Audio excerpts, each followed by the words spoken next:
Hi, I'm Chuck Dorsett for Weaver Leathercraft, and this is the Leather Element. If you've got a good question for us or a good idea for a leather element, drop it in the comment box below. Now, a little business this week before we get started. If you send us a question and you don't get an answer back pretty quickly, double check your spam and double check your return email address. Oh, it just kills me. Somebody goes to the trouble to send us a question and it appears that we didn't go to the trouble to send an answer back. That makes me crazy. So double check both of those. Now, on that point, we've got an email from Cynthia. She's new to leather, having trouble with our groover, right?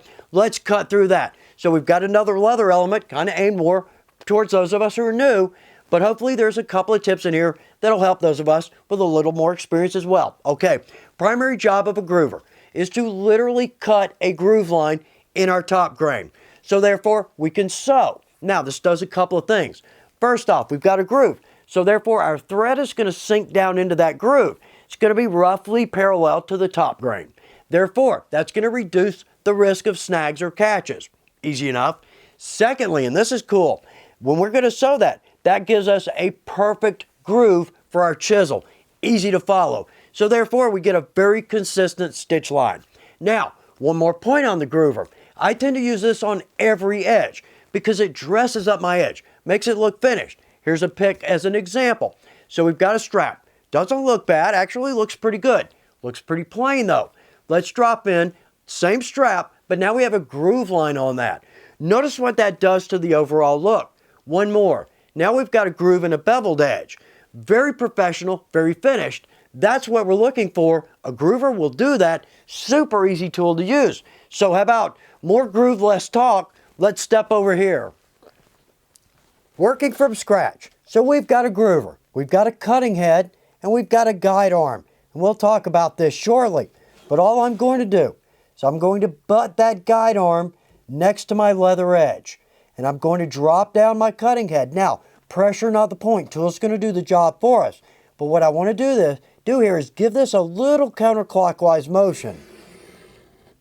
There we go. Very clean. That looks good. Now, on the width, I go 1/8 of an inch in for my edge always. First and foremost because of a stitch line. To me, that's a good distance in. Too close, it's flimsy. It's not going to be a good hold. But secondly, if you've ever seen, say, one of the really cheap projects or products where we've got a stitch line this far in, that to me just looks very cheap. And that's going to dog ear in no time. So 1/8 of an inch for me is just right. Now, I've got one here. This is marked, set at 1/8 of an inch and tightened down well. Because when I go to marry two pieces together that I'm going to have to chisel separately, most likely because of my thickness, what I'm going to do is have an edge that literally looks like it was die cut. It's going to be a perfect meet. We're not going to have to trim. We're not going to have to sand.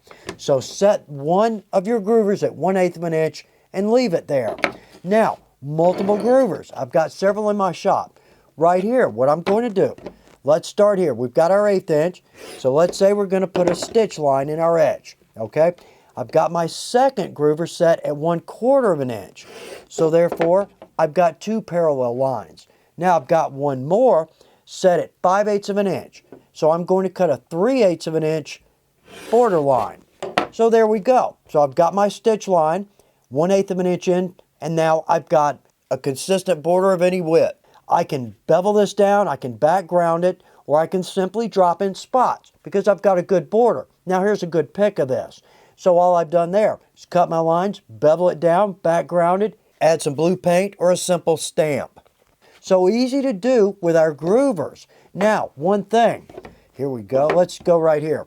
Notice how long my guide arm is.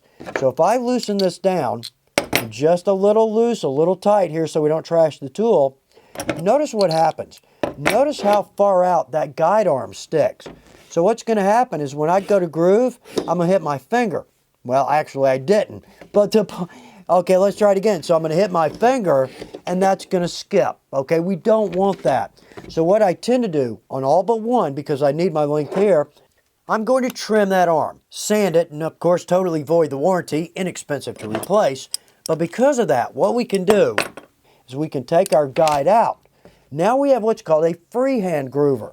So if I've got a decorative stitch design, I can still use my groover without having to worry about my guide. Okay, these have one problem that seems to plague all of us. So let's step over to the pounding table and take care of that. Try as I might to get this problem to happen on cue, it refuses to. Wait till I get on an important project, right? Okay, what can happen is we can get a little plug of leather stuck in this hole. On the smallest side, hard to see on camera, but that's actually our cutting head, and the larger hole is actually where our curl of leather is going to come out. About the only thing we can do is take one of the smaller fabric sewing needles. Now that's small enough to where that's going to fit through the hole. But I'm going to try to push from this end, but the leather always seems to resist. So about the only thing we can do is come in from our larger side, the back side, and pry that leather out. Now I notice that I don't always get all of the leather out, but if I run it across a piece of leather, that cleans out whatever's left. Now, one last point. For sharpening, what I tend to do is just drop some jeweler's rouge on my strop. In fact, that's one of our strop boards, and I love these. These are great. But I'm going to drop my rouge along the edge. I'm going to take my groover, and I'm actually going to reverse my direction. I'm going to turn a little left and a little right. So therefore, when we jump over to an edge, oh, look at that. Just perfect. It's an easy tool to pick up, easy tool to use, and it really will take our projects up an entire step. Well, I hope this is good information for you. I hope every line you groove is spot on gorgeous. Thanks for taking time to watch The Leather Element. Good luck with your projects.